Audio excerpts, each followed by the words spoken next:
बहुत समय पहले एक छोटे से राज्य में एक राजा शासन करता था।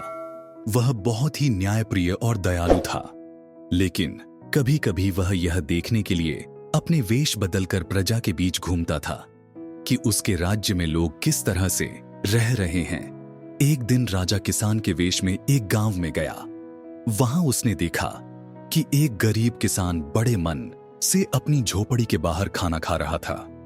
राजा ने उससे पूछा, भाई, क्या मैं भी तुम्हारे साथ खाना खा सकता हूं? किसान ने मुस्कुराकर कहा, हाँ हाँ, क्यों नहीं।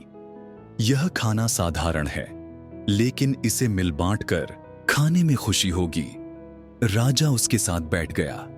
खाना साधारण था, रोटी और चटनी, लेकिन उसमें किसान की सादगी और खुशी झलक रही थी। राजा ने पूछा, तुम इतने खुश कैसे हो? तुम्हारे पास तो बहुत कम है। किसान ने उत्तर दिया, महाराज, खुशियां चीजों में नहीं होती, मेहनत से जो मिलता है वही असली सुख है। ईश्वर ने मुझे मेहनत करने की ताकत दी है, यही मेरे लिए सबसे बड़ी दौलत है। राजा किसान की बातों से बहुत प्रभावित हुआ। उसने सोचा कि यह व्यक्ति तो सच्चे सुख का रहस्य जानता है। अगले दिन राजा ने दरबार में किसान को बुलवाया। जब किसान दरबार में आया और उसने राजा को देखा तो वह हैरान रह गया। महाराज, यह आप थे? मैंने तो आपको पहचान ही नहीं पाया। राजा मुस्कुराया और बोला, तुम्हारी सादगी और सच्चाई ने मुझे बहुत कुछ सिखाया है, इसीलिए मैं तुम्हें इनाम देना चाहता हूं।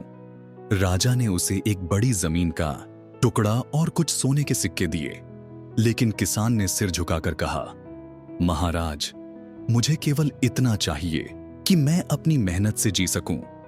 आपकी दया से मुझे जो आशीर्वाद मिला है वह ही काफी है। राजा ने महसूस किया कि सच्चा सुख धन या वैभव में नहीं, बल्कि सादगी, मेहनत और संतोष में है। इस घटना के बाद राजा ने अपने राज्य में यह नियम बनाया कि हर व्यक्ति को मेहनत करने का अवसर मिले और सबका जीवन बेहतर हो। दोस्तों, आज की कहानी से हमें यह महत्वपूर्ण संदेश मिलता है कि सच्चा सुख कभी भी बाहरी वस्तुओं या धन में नहीं होता। असली खुशी तो हमारी मेहनत, संतोष और सादगी में छिपी होती है। जब हम अपनी मेहनत से खुश रहते हैं, तब हमें असली सफलता और सुख मिलता है। याद रखें, जीवन में सबसे महत्वपूर्ण है संतोष और ईमानदारी से जीना।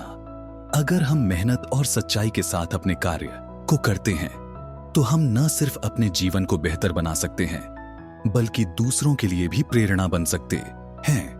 तो दोस्तों, हमें हमेशा मेहनत और संतुष्टि के साथ अपने जीवन की यात्रा करनी चाहिए, क्योंकि यही असली सफलता है। अगर आपको यह कहानी पसंद आई हो तो कृपया हमारे चैनल को लाइक करें, शेयर करें और सब्सक्राइब करना न भूलें। धन्यवाद।